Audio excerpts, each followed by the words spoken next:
अस्सलाम वालेकुम viewers, rich Pakistan का नया एपिसोड लिए मैं हूं आपका मेजबान अब्दुर्रहमान। आइए डिस्कस करते हैं आज की दो इंटरेस्टिंग न्यूज।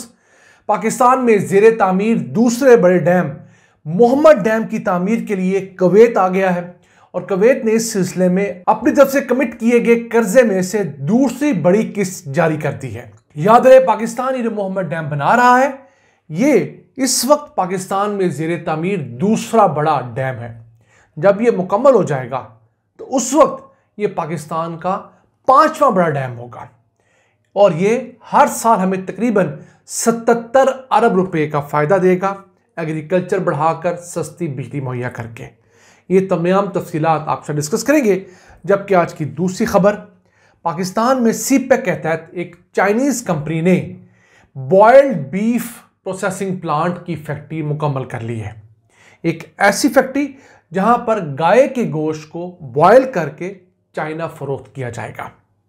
याद रहे, इस साल की इब्तदाई 8 माह के अंदर हमारी चाइना को गोश्त के एक्सपोर्ट्स जो है वो 208% बढ़ी हैं और चाइना हर साल $15 बिलियन का गोश्त दुनिया भर से इंपोर्ट करता है। उसमें हमारा हिस्सा 1% भी नहीं है। हमें इस मार्केट को टैप करना होगा। इस खबर को प्रोग्राम के दूसरे हिस्से में डिस्कस करेंगे, लेकिन पहले चलते हैं आज की सबसे अहम खबर की तरफ। पाकिस्तान में जेरे तामीर दूसरे बड़े मोहम्मद डैम के लिए कुवैत आ गया है। उसने कमिट किए गए कर्जे में से दूसरी किस्त भी जारी कर दी है। कुवैत के साथ हमारा पिछले साल जून के अंदर वायदा हुआ था। एक $100 मिलियन कुवैत ने देना था। $25 मिलियन पिछले साल दे दिया, $25 मिलियन अब दे दिया है। तो आधी रकम कुवैत ने दे दी है। ये इंतहाई सस्ता कर्जा है। ये सिर्फ 2% शरह सूद के ऊपर हमें मिला है। जी हां, 30 सालों का टेन्योर है, 25 साल कर्जा और 5 सालों का ग्रेस पीरियड। और इसके ऊपर जो ऑपरेशनल कॉस्ट और बाकी खर्चात सिर्फ 0.5% है। अगर टोटल इसके ऊपर जो हमने इजाफी रकम देनी है वो 2.5% है। इस वजह से इसे कंसेशनल लोन भी कहा जाता है। अब ये जो डैम जेरे तामीर है, जब इसका ठेका दिया गया तो ये 309 अरब रुपए में कंस्ट्रक्ट होना था। 2019 की बात है और इसकी कंप्लीशन 2025 में इस साल एक्सपेक्टेड थी।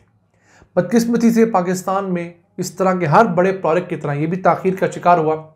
अब ये मुकम्मल होगा 2028 में जाकर और खदशा ये है कि तब तक इसकी कीमत बढ़कर कुछ 630 अरब रुपए हो जाएगी।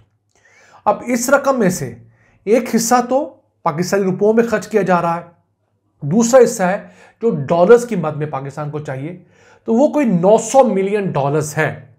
$2.2 बिलियन की इस प्रोजेक्ट में जो हमें फॉरेन करेंसी में चाहिए, टर्बाइन्स इंपोर्ट करने के लिए, जो बाकी मशीन इंपोर्ट करने के लिए। तो उस सिलसिले में जहां कुवैत ने $100 मिलियन कमिट किया है, इसी तरह सऊदीया के साथ हमारा $240 मिलियन का मुआहिदा हो चुका है। सऊदीया भी पैसे दे रहा है सऊदी फंड फॉर डेवलपमेंट के तहत। इसके बाद ओपेक डेवलपमेंट जो बैंक है वो भी हमें $180 मिलियन देने का मुआहिदा कर चुका है। यानी टोटल 900 मिलियन में से 520 मिलियन कमिट हो चुके हैं, 58%।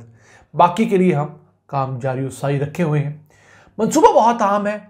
800 मेगावाट बिजली पैदा करेगा ये, सस्ती बिजली, और ये 2.82 अरब यूनिट्स, 2 अरब 82 करोड़ यूनिट्स इससे बिजली के पैदा होंगे। 1.3 मिलियन एकड़ फीट इसमें पानी जखीरा होगा।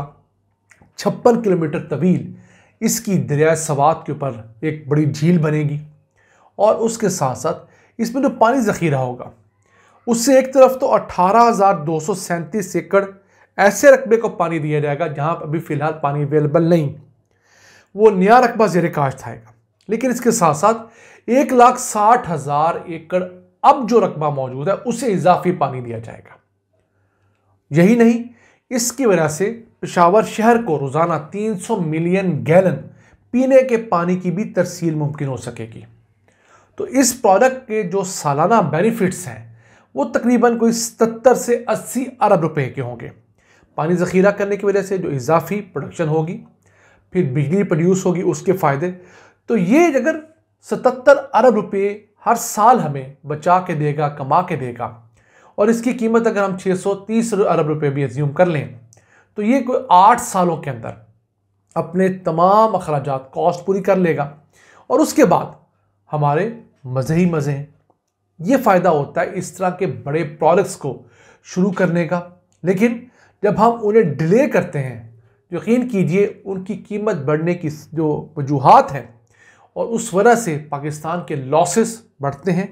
पाकिस्तान ने जो जल्दी टारगेट अचीव करना होता है वो टारगेट दूर चला जाता है। आइए चलते हैं आज की दूसरी अहम खबर की तरफ।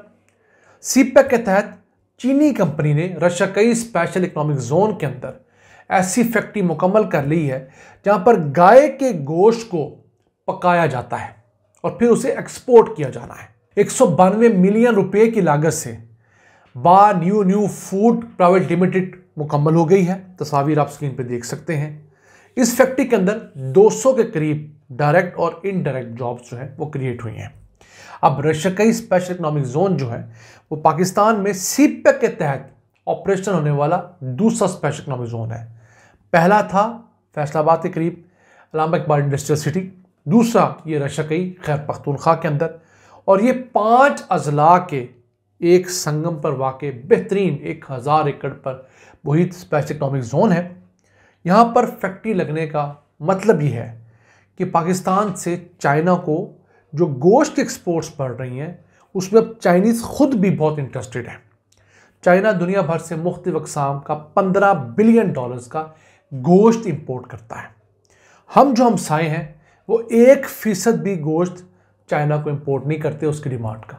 चाइना कहाँ से गोश्त इंपोर्ट करने पर मजबूर है? ब्राज़ील, जो कोई 18,000 किलोमीटर दूर है।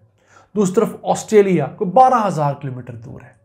हम जो उसके हमसाए हैं, जिसके पास दुनिया के अंदर जो लाइफ स्टॉक है उसकी पॉपुलेशन भी 5वें नंबर पे है, लेकिन हमारी प्रोडक्शन इतनी कम है, या प्रोडक्शन के बाद हम लोग जो प्रोसेसिंग करते हैं, जो स्लॉटरिंग करते हैं, जो लॉजिस्टिक हैं, वो उस मेयार की नहीं जिस मेयार की होनी चाहिए। तो अगर हम इस फील्ड को प्रॉपरली पकड़ लेते हैं, मुल्क के अंदर किसानों को ट्रेन करते हैं, मुल्क के अंदर जानवरों की अफजाइश नस्ल नए तरीके के मुताबिक बढ़ाते हैं, यकीन कीजिए ना तो हमारी लोकल मार्केट के अंदर गोश्त महंगा होगा बल्कि सस्ता हो जाएगा, और फिर हम ज़्यादा बड़ी मिकदार में गोश्त एक्सपोर्ट कर पाएंगे और उसके एक्सपोर्ट से हम कसीर ज़र मुबादला कमा पाएंगे। हमारे जैसा मुल्क जो हर साल गोश्त के एक्सपोर्ट से मुश्किल $500 मिलियन कमाता है, उसके पास सालाना $5 बिलियन सिर्फ गोश्त और मुख्तलिफ किस्म का गोश्त, फ्रोज़न गोश्त भी, ये तमाम अक़साम का गोश्त दुनिया भर में एक्सपोर्ट करने का पोटेंशियल है। नाज़रीन, ये था आज का एपिसोड। हमें उम्मीद है आपको पसंद आया होगा। अपनी सजेशंस, अपनी आराज़ से हमें आगाह रखा करें। अपने मेज़बान अब्दुल रहमान को इजाज़त दीजिए। अल्लाह निगहबान।